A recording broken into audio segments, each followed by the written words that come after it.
আসসালামু আলাইকুম ওরহমতুল্লাহি ওবরকাতুহু। আলহামদুলিল্লাহি রবিল আলমিন ওসলাতু ওয়াসসালামু আলা খাতিমিল আম্বিয়াই ওয়াল মুরসালিন ও আলিহি ওয়াসহাবিহি আজমাইন। সম্মানিত দর্শক শ্রোতা ভাই এবং বন্ধুগণ, স্বদেশ কিংবা প্রবাস থেকে এই মুহূর্তে যারা আমাদেরকে দেখছেন, সকলের প্রতি রইল নিউজ স্ট্যান্ড বিডির পক্ষ থেকে আন্তরিক অভিনন্দন। নিউজ স্ট্যান্ড বিডির মাসব্যাপী ধারাবাহিক ইসলামিক অনুষ্ঠান হৃদয়ে রমজান। আজকের এই পর্বে সম্মানীয় আলোচক হজরত মাওলানা অধ্যক্ষ শফিউল হক জিহাদি হুজুর আমাদের কাছে আলোচনা রাখবেন। হুজুরের আলোচনার বিষয় লাইলাতুল কদরের করণীয়, লাইলাতুল কদরের মর্যাদা। এই বিষয়ে জ্ঞানগর্ভ আলোচনা রাখার জন্য হুজুরকে নিউজ স্ট্যান্ড বিডির পক্ষ থেকে স্বনির্বন্ধন আহ্বান জানাচ্ছি। প্রিয় দর্শক শ্রোতা, আমরা সরাসরি আপনাদেরকে হুজুরের সাথে। বন্ধুরা, প্রিমিয়াম ব্র্যান্ড আমাজন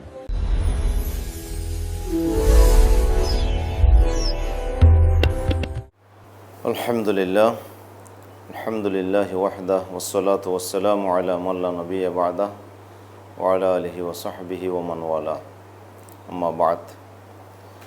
ফাউযু বিল্লাহি মিনাশ শাইতানির রাজীম। বিসমিল্লাহির রহমানির রহিম। ইয়াকুলুল্লাহু সুবহানাহু ওয়া তাআলা ফি কালামিহিল মাজিদ, ইন্না আনজালনাহু ফি লাইলাতিল কদর। সাদাকাল্লাহুল আযীম।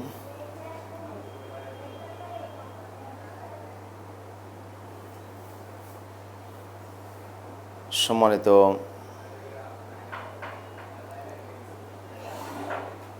নিউ স্ট্যান্ড বিডি এই চ্যানেলের দেশে এবং বিদেশে অবস্থানরত দর্শক শ্রোতাবৃন্দ, আসসালামু আলাইকুম ওয়া রাহমাতুল্লাহি ওয়া বারাকাতুহু। শুরুতেই মহান আল্লাহ রাব্বুল আলামিনের শাহী দরবারে লাখ কোটি শুকরিয়া আদায় করছি, যিনি আমাদেরকে পবিত্র রমাদান মুবারকের এই বরকতময় সময়ে একটি গুরুত্বপূর্ণ বিষয়ে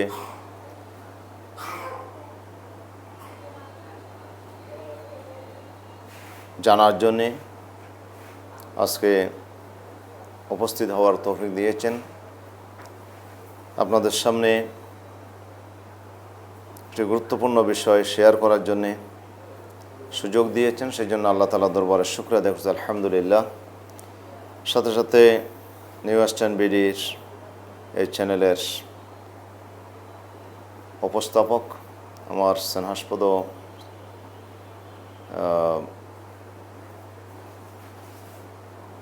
আব্দুর রহমান হাশেমি সহ যারা আছেন তাদেরকে আমি ধন্যবাদ জানাই। লাইলাতুল কদর আমাদের সামনে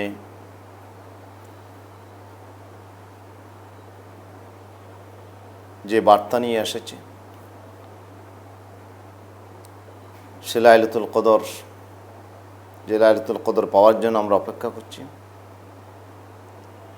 সে লাইলাতুল কদর রমাদানেই, বিশেষ করে রমাদানের শেষ দশকেই আল্লাহ তাআলা এটাকে রেখে দিয়েছেন। লাইলাতুল কদর এটি হচ্ছে রমাদানের শ্রেষ্ঠতম নিয়ামত। এই নিয়ামত থেকে যে বঞ্চিত হয়ে গেল, হাদিস শরীফে রাসূল সাল্লাল্লাহু আলাইহি ওয়াসাল্লাম ইরশাদ করেছেন, মান হুরিমা খাইরাহা ফাকাদ হুরিমাল খাইরা কুল্লাহ। এই নিয়ামত থেকে যে বঞ্চিত হয়ে গেল, সেজন্য সমস্ত কল্যাণ থেকে বঞ্চিত হয়ে গেল। সেজন্য লাইলাতুল কদর সম্পর্কে আমাদের জানা দরকার। লাইলাতুল কদর শব্দটি আরবি, কদরের রাত। কদর শব্দটা কয়েকটি অর্থে আরবিতে ব্যবহৃত হয়। কদরের এক অর্থ হচ্ছে কি সম্মান বা মর্যাদা। এই রাতটি বছরের যতগুলো রাত আছে সমস্ত রাতের মধ্যে সবচেয়ে মর্যাদাবান, সেই জন্য এই রাতকে লাইলাতুল কদর বলা হয়। অথবা এই রাতের ইবাদত বান্দেগি বান্দাকে আল্লাহ তাআলার কাছে সবচেয়ে মর্যাদাবান করেন, সেই জন্য এই রাতকে লাইলাতুল কদর বলা হয়। আরেকটি অর্থ হচ্ছে কদর মানে নির্ধারণ করা, তকদির বা ভাগ্য, যে এই রাতে আল্লাহ সুবহানাহু ওয়া তাআলা সমগ্র সৃষ্টি জগতের জন্য এক বছরের পরিকল্পনা চূড়ান্ত করেন তকদির নির্ধারণ করেন। তাদের জন্ম মৃত্যু, তাদের রিজিক, তাদের বিপদ আপদ, সন্তান সন্ততি, যা কিছু আছে সবটুকুই আল্লাহ তাআলা এই রাতে চূড়ান্ত ফয়সালা করেন বলে কোরআনে কারিমে ঘোষণা দেওয়া হয়েছে। আল্লাহ তাআলা সূরা দুখানে বলছেন, ফিহা ইউফরাকু কুল্লু আমরিন হাকিম, যে রাতের মধ্যেই গুরুত্বপূর্ণ সব বিষয়াদির ফয়সালা করা হয়। সেই জন্য এই রাতকে লাইলাতুল কদর বলা হয়। সম্মানিত দর্শক শ্রোতাবৃন্দ, তো এই লাইলাতুল কদরের এক বিশাল গুরুত্ব রয়েছে। কোরআন মজিদের এবং হাদিসে তার অসংখ্য দলিল রয়েছে। আল্লাহ সুবহানাহু ওয়া তাআলা একটি সূরা নাজিল করেছেন কদরের লাইলাতুল মর্যাদার উপরে।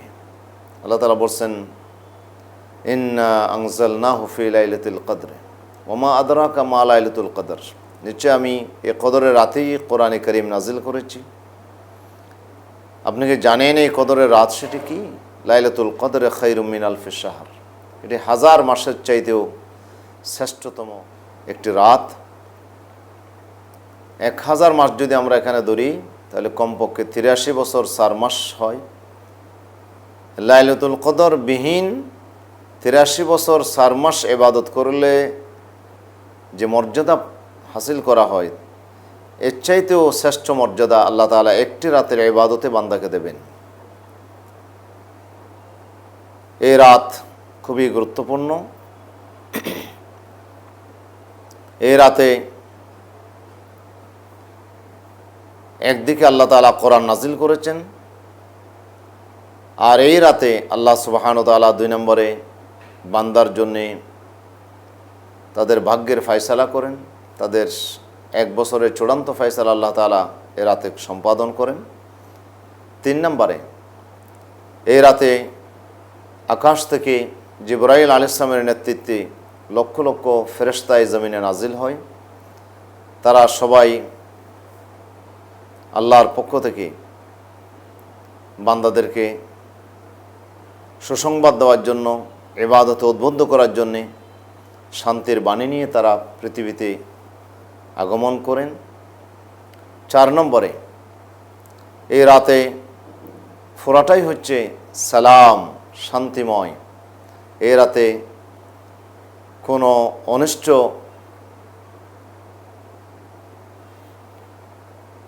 বিষয় আল্লাহ তাআলা, কোনো কিছুই আল্লাহ তাআলা এ রাতের মধ্যে আল্লাহ তাআলা সমস্ত অনিষ্টতা থেকে এই রাতকে আল্লাহ তাআলা মুক্ত রেখেছেন। এই রাতের পুরাটাই হচ্ছে মানব জাতির জন্য, সৃষ্টি জগতের জন্য আল্লাহ তাআলা শান্তিময় করেছেন। এই রাতের ইবাদত বান্দাগি এত বেশি গুরুত্বপূর্ণ যে রাসূল সাল্লাল্লাহু আলাইহি সাল্লাম থেকে বুখারী এবং মুসলিমে, সহিহ বুখারী এবং সহিহ মুসলিমে যে হাদিস এসেছে, আবু হুরায়রা হাদিস বর্ণনা করেছেন, ক্বালা রাসূলুল্লাহ সাল্লাল্লাহু আলাইহি ওয়াসাল্লাম, মান কামা লাইলাতুল কদরি ঈমানান ওয়া ইহতিসাবা গুফিরা লাহু মা তাকদ্দামা মিন যামবি। কদরের রাতে যে ব্যক্তি ঈমান এবং ইহতিসাবের সাথে আল্লাহর উপর বিশ্বাস স্থাপন করে, আল্লাহ রাব্বুল আলামিনের প্রতি বিশ্বাসী হয়ে যে ব্যক্তি ইহতিসাব সহকারে আল্লাহর কাছে সওয়াব বা পুরস্কার পাওয়ার আশায় যে ব্যক্তি রাতে ইবাদত করবে, তার বিগত জিন্দেগির তামাম গুনাহগুলোকে মাফ করে দেওয়া হবে। সুতরাং এই কদরের রাতের বিশাল এক মর্যাদা আল্লাহ তাআলা রেখেছেন।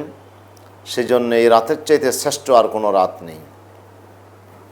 তো এই রাত সম্পর্কে, এই রাতের মধ্যে এই রাতটা আমরা কিভাবে চিনতে পারি, এই রাতের কি আলামত রয়েছে?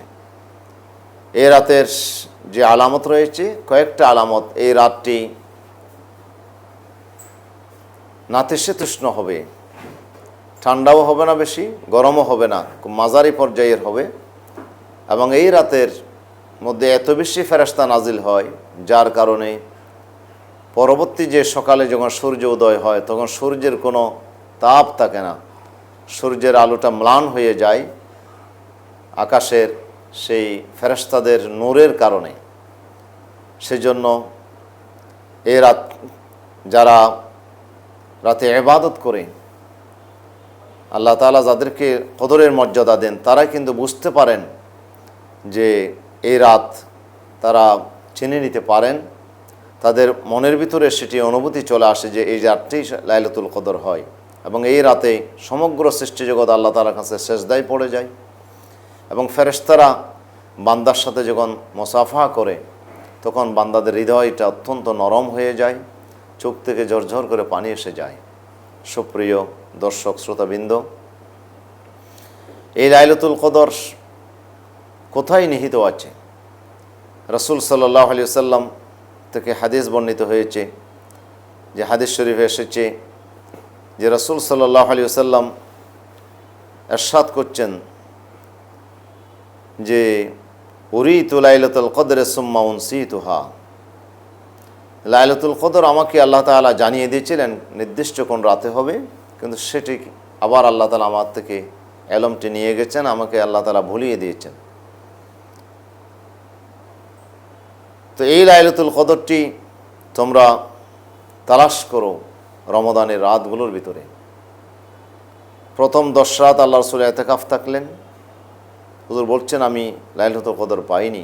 পরবর্তী আবার 10 রাত থাকলেন, 20তম রমাদান পর্যন্ত ইতিকাফ থাকলেন, হুজুর বলছেন আমি এখনও এই সময়ের ভিতরেও আমি লাইলাতুল কদর পাইনি। আমি আশা করছি লাইলাতুল কদর শেষ রাতের শেষ দশকের মধ্যেই লুকিয়ে আছে। তোমাদের কেউ যদি লাইলাতুল কদর পেতে চাও ফালিয়াতুকু ফিল আশরিল আওয়াখির মাই, শেষ দশকে তোমরা আমার সাথে ইতিকাফ বসো, তাহলে এই রাত সেখানেই তোমরা পেয়ে যাবে। এই জন্য লাইলাতুল কদর এটি রমাদানের শেষ দশকের মধ্যে আছে এবং অন্য হাদিসের মধ্যে আসছে যে তাহাররাউ লাইলাতুল কদর ফিল ভিতরে মিনাল আশরিল আওয়াখির মিন রমাদান, যে রমাদানের শেষ দশকের বেজোড় রাতগুলোর ভিতরে লাইলাতুল কদর আছে, সেটাকে তোমরা তালাশ করো। যে কোনো বেজোড় রাতে লাইলাতুল কদর হতে পারে। তো এখন এই রাতগুলোতে যেই শেষ দশকের জন্য রাসূল সাল্লাল্লাহু আলাইহি সাল্লাম 3টি আমল করতেন, যে আল্লাহ রাসূল এই শেষ দশকের ইবাদত যেন ছুটে না যায় তিনি মানসিকভাবে দৃঢ় সিদ্ধান্ত গ্রহণ করতেন। মা আয়েশা সিদ্দিকা বলছেন যে যা দখলাল আশরুল আওয়াখির সাদ্দা মিজারহু ওয়া আইকাযা আহলাহু ওয়া হাইয়াল লাইলা কুল্লাহু, রাসূল সাল্লাল্লাহু আলাইহি সাল্লাম মানসিকভাবে দৃঢ় সিদ্ধান্ত নিতেন, পরিবার বর্গকেও জাগিয়ে দিতেন এবং নিজেও সারা রাত তিনি জেগে থাকতেন। সম্মানিত দর্শক শ্রোতাবৃন্দ, এই জন্য লাইলাতুল কদর এটি অত্যন্ত মর্যাদাপূর্ণ রাত। এটি রমাদানে আল্লাহ তাআলা আমাদের জন্য নিয়ামত হিসেবে দিয়েছেন। সেই জন্য আমাদেরকে এই রাতটি আমাদেরকে তালাশ করতে হবে। এই রাতের মর্যাদা যেন মিস না হয় সেই জন্য আমাদেরকে চেষ্টা করতে হবে। তো আমাদের কি করণীয় থাকতে পারে? এই জন্য আমরা করণীয়গুলো আমরা নির্ধারণ করব। 1 নম্বর করণীয় হচ্ছে রমাদানের এই রাত যদি এই রাতের মধ্যে যে সম্ভাবনাময় যতগুলো রাত আছে এই সম্ভাবনাময় রাতের মধ্যে অর্থাৎ শেষ দশকের রাতগুলোতে আমাদের প্রথম যে কাজটি করতে হবে আমাদেরকে কিয়ামুল লাইল করতে হবে। রাতের বেলায় যতক্ষণ সময় পাওয়া যায় নামাজে দাঁড়িয়ে আল্লাহর ইবাদত করতে হবে, কোরআন তেলাওয়াত করা, জিকির আজকার করা, তো তার রাতকে ইবাদতের মধ্যে কাটিয়ে দেওয়া 1 নম্বর করণীয়। 2 নম্বর হচ্ছে এই রাতের মধ্যে বেশি করে আল্লাহ তাআলার কাছে দোয়া করা। এই রাত দোয়া কবুলের রাত, এই জন্য আল্লাহ তাআলার কাছে দোয়া করতে হবে। বিশেষ করে একটি দোয়া হাদিস শরীফে এসেছে, হযরত আয়েশা সিদ্দিকা রাদিয়াল্লাহু তাআলা আনহা হাদিস বর্ণনা করেছেন, قالت قلت يا رسول الله صلى الله عليه وسلم أرأيت إن علمت أي ليلة ليلة القدر ما أقول فيها। হে রাসূল সাল্লাল্লাহু আলাইহি ওয়াসাল্লাম, আপনি কি মনে করেন যে আমি যদি লাইলাতুল কদর পেয়ে যাই, আমি যদি জানি যে এটি লাইলাতুল কদর, আমি এই লাইলাতুল কদরে কি দোয়া করব? তখন আল্লাহ রাসূল তাকে বললেন, কুলি আল্লাহুম্মা ইন্নাকা আফুউন তুহিব্বুল আফওয়া ফাআফু আন্নি। হে আল্লাহ, তুমি ক্ষমাশীল, তুমি ক্ষমা করাকে পছন্দ করো, তাই তুমি আমার গুনাহগুলোকে মাফ করে দাও। আমরা এই দোয়াটা মুখস্থ করে নেব আল্লাহুম্মা ইন্নাকা আফুউন তুহিব্বুল আফওয়া ফাআফু আন্নি। আর যদি খামাখা দোয়া মুখস্থ না হয়, আমরা এই দোয়ার অর্থটা আমরা বলার চেষ্টা করবো আল্লাহ তাআলার কাছে, আল্লাহ তুমি ক্ষমাশীল, তুমি ক্ষমা করা পছন্দ করো, আমাকে তুমি মাফ করে দাও। এই দোয়াটা আমরা বেশি পরিমাণে করার চেষ্টা করবো ইনশাআল্লাহ।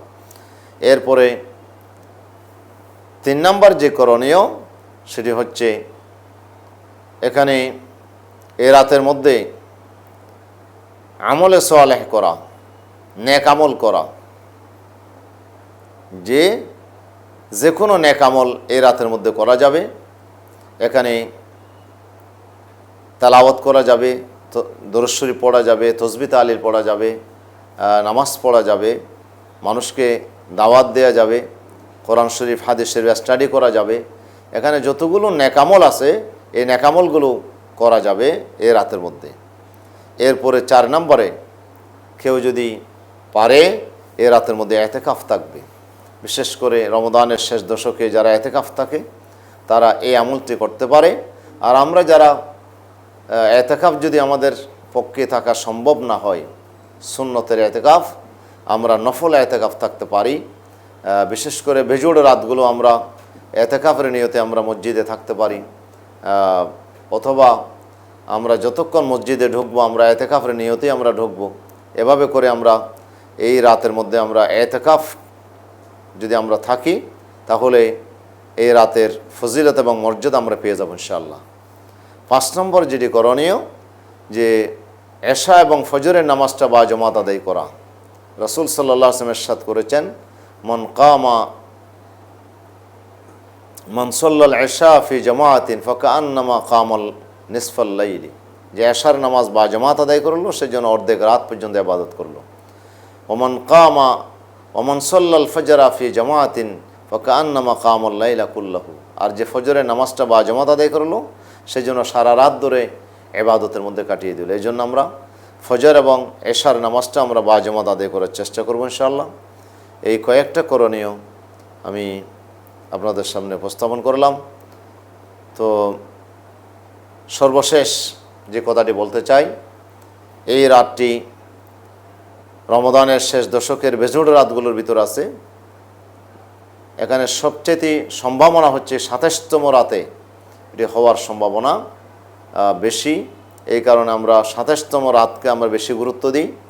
তবে অন্য রাতেও হতে পারে, তবে বেশিরভাগ সময়ে 27তম রাতেই লাইলাতুল কদর হয়ে থাকে। উবাই বিন কাব রাদিয়াল্লাহু তাআলা আনহু, রাসূল সাল্লাল্লাহু আলাইহি ওয়াসাল্লামের জলিলুল কদর সাহাবী, তিনি বলছেন যে লাইলাতুল কদর 27তম রমাদানেই হবে। যে আল্লাহ রসুলের সাহাবীদেরকে ইন্না রিজালাম মিন আসহাবিন নবী সাল্লাল্লাহু আলাইহি ওয়াসাল্লাম, আব্দুল্লাহ বিন ওমর হাদিস বর্ণনা করেছেন যে রাসূলুল্লাহর অসংখ্য সাহাবী তারা স্বপ্নে দেখেছে একসাথে উরু লাইলাতুল কদর ফিল মানাম ফিস সাবঈল আওয়াখির। যে এই 27তম রাতে যে লাইলাতুল কদর তারা স্বপ্নে দেখেছেন, এটা ফিস সাবঈল আওয়াখির, যে শেষ যে 7 রাত এখানেই হবে। রাসূল সাল্লাল্লাহু আলাইহি সাল্লাম বলছেন যে আরারু ইয়াকুম কাদ তাওয়াতাত ফিস সাবঈল আওয়াখির। আমি তো দেখতে পাচ্ছি তোমাদের স্বপ্ন, সবার স্বপ্ন এক ধরনের হয়ে গেছে। ফামান কানা মুতাহাররিহা ফালইয়াতাহাররিহা ফিস সাবঈল আওয়াখির। যে লাইলাতুল কদর তালাশ করতে চাও সেজন্য শেষ 7 দিনের মধ্যে তোমরা তালাশ করো। উবাই বিন কাব বলছেন যে এটা 27তম রমাদানেই হবে। তার 2টি দলিল তিনি পেশ করেছেন। একটি দলিল হচ্ছে যে আল্লাহ সুবহানাহু ওয়া তাআলা লাইলাতুল কদর শব্দটি সূরা কদরের মধ্যে 3 বার উল্লেখ করেছেন। তো লাইলাতুল কদরের মধ্যে 9টি হরফ আছে। তো 3 বার উল্লেখ করার কারণে এটাকে যদি 3কে 9 দ্বারা গুণ করা হয় তাহলে 3 9 27 হয়। এখান থেকে বোঝা যায় যে 27তম রাতে লাইলাতুল কদর হওয়ার সম্ভাবনা বেশি। এই জন্য এটা উনি দলিল হিসেবে দিয়েছেন। আরেকটা দলিল আছে, সেটি হচ্ছে সালামুন হিয়া হাত্তা মাতলাইল ফজরে। আল্লাহ তাআলা 3 বার লাইলাতুল কদর বলার পরে সূরার মধ্যে 4th বারের মধ্যে তিনি হিয়া শব্দ দিয়ে বুঝিয়েছেন, জমির ব্যবহার করেছেন। হিয়া মানে লাইলাতুল কদর। তো এই লাইলাতুল কদরের বোঝানোর জন্য যে হিয়া শব্দটি আল্লাহ তাআলা ব্যবহার করেছেন, এটি ইন্না আনজালনা থেকে শুরু করে হিয়া শব্দটি ২৭তম সংখ্যা, এটি ২৭তম শব্দ। তো এখান থেকেও বোঝা যায় যে লাইলাতুল কদর ২৭তম রমাদানে হওয়ার সম্ভাবনা বেশি। তাই আমরা লাইলাতুল কদর আমরা তালাশ করার চেষ্টা করব ইনশাআল্লাহ। এবং এই লাইলাতুল কদরের যে মর্যাদা, যে চূড়ান্তভাবে আসলে কোরআনে কারীমের জন্য এই মর্যাদা আল্লাহ তাআলা দিয়েছেন। কোরআন নাজিল হওয়ার কারণেই এই মর্যাদা আমরা পেয়েছি। সেজন্য লাইলাতুল কদর আমাদেরকে ডাক দিয়ে বলছে যে আমি লাইলাতুল কদর দামি হয়েছি কোরআনে কারীমের কারণে। তোমরাও যদি দামি হতে চাও তাহলে তোমরা কোরআনে কারীমকে তোমরা নিজের বন্ধু হিসেবে গ্রহণ করো, কোরআনের শরীফ মজিদকে তোমরা তেলাওয়াত করো, কোরআন মজিদের অর্থ বোঝার চেষ্টা করো, কোরআনকে মানার চেষ্টা করো এবং কোরআনের সমাজ বাস্তবায়ন করার জন্য তোমরা এগিয়ে আসো। কোরআনে কারীমের সাথে যদি তোমরা বন্ধুত্বপূর্ণ সম্পর্ক স্থাপন করতে পারো তাহলেই তোমরা এই লাইলাতুল কদরের মতো মহামর্যাদাবান তোমরা হতে পারবে। সম্মানিত দর্শক শ্রোতাবৃন্দ, আসুন আমরা এই সামনে যে রমাদান এর রাতগুলো আছে, এই রাতের মধ্যে আমরা ইবাদত করার চেষ্টা করি। বিশেষ করে আমরা বেজোড় রাতগুলোকে আমরা ইবাদতের মধ্যে আমরা কাটানোর চেষ্টা করি। আল্লাহ সুবহানাহু ওয়া তাআলা আমাদের সবাইকে তৌফিক দান করুন। তো এই আশাবাদ ব্যক্ত করে সবার সুস্বাস্থ্য এবং দীর্ঘায়ু কামনা করে আমার সংক্ষিপ্ত কথা এখানে শেষ করছি। হাযা মা ইনদু ওয়া ইনদাল্লাহ। আসসালামু আলাইকুম ওয়া রাহমাতুল্লাহি ওয়া বারাকাতুহু। সম্মানিত দর্শক শ্রোতা ভাই এবং বন্ধুগণ, এতক্ষণ ধরে নিউজ এস্টেন বিডির মাসব্যাপী ধারাবাহিক ইসলামিক অনুষ্ঠান আম্মাজান হৃদয় রমজান অনুষ্ঠানে বরেণ্য অতিথি হযরত মৌলানা অধ্যক্ষ শফিউল হক জিহাদি হুজুরের বয়ানে আপনারা এতক্ষণ ধরে শুনলেন লাইলাতুল কদরের মর্যাদা, লাইলাতুল কদরের পরিচয়। এতক্ষণ ধরে আমাদের এই অনুষ্ঠান শোনার জন্য নিউজ এস্টেন বিডির পক্ষ থেকে আপনাদেরকে ধন্যবাদ জানিয়ে এখানেই সমাপ্ত করছি। আসসালামু আলাইকুম ওয়া রাহমাতুল্লাহি ওয়া বারাকাতুহু।